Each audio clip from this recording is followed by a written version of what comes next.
Hello beautiful beings, in this video I'm going to talk about the magical threefold of human experience, especially in the, how should I say,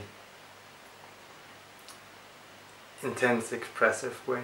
So the first is here, if you want to, that many people practice, is ecstasy. And from that one you have tantric practices.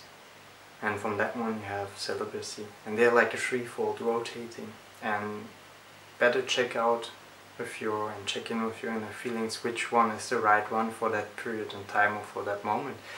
And my suggestion is to alter from those three states, to practice all those three states, to experience once all those three states, and then see what is more yours at that point in time, or to practice all three of them. And first go with a time period that feels comfortable with you. Let it be in Tantra, in ecstasy, or also in celibacy if you want so. And see them as a trinity which make a complete picture.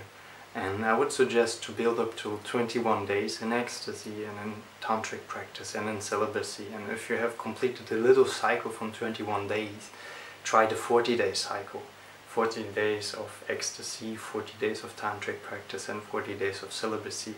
And if you want, you can even expand that one to a 3-month cycle. And you don't always need to cycle them like a circle. For example, go from one to another. You can also do a few months of ecstasy or a few years of ecstasy, no matter what. But I suggest that you taste and try any of those states to see the difference. And I'm going also to give a little introduction, because it's going to be an audiobook which is going to be out soon. Because it's such a complex topic, and I could literally be speaking hours about the topic. So in general, my voice is almost trembling because of the common resistance to put those things on YouTube right now, but it's okay, I'm going to put them out there anyways. And I know that some of you guys will really love it, and some of you viewers in general. So, okay, the ecstatic practice is explosive. It's like opening your energy channels, energy streaming down and from the source and flooding your body, but it's also releasing a lot of chemicals and a lot of hormones. So in some cases this is a really good modality for people who work a lot and who need to focus mentally a lot.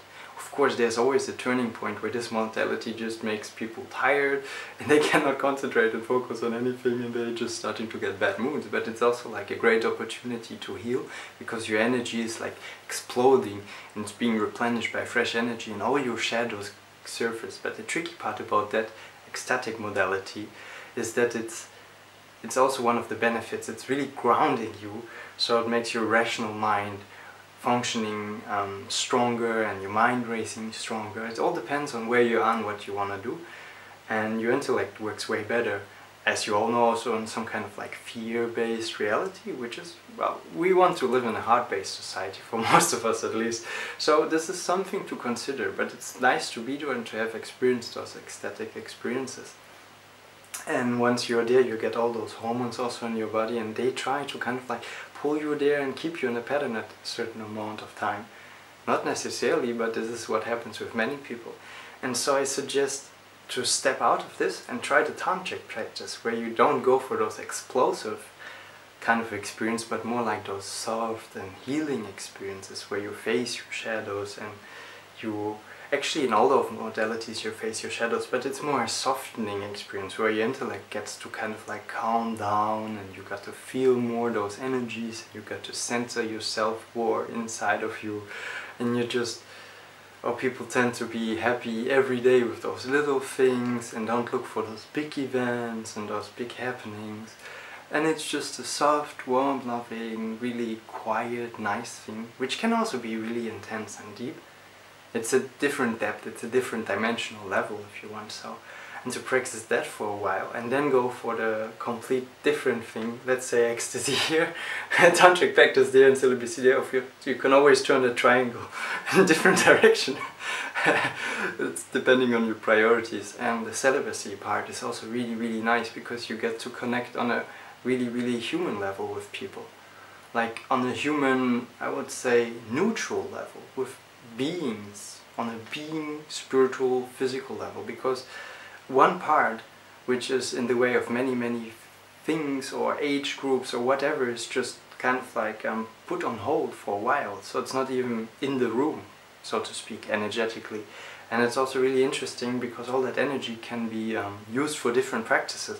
But in this triangle of this threefold, I want to mention one thing: always check in with your gut feelings and always make the clear distinction between what do my guides say, is it healing, or is this feeling, no, don't go there, this is not the right thing to do, versus this just feels a bit uncomfortable because there's some shadow which wants to be felt, something that wants to be healed. And also always keep in mind that it's almost like a well.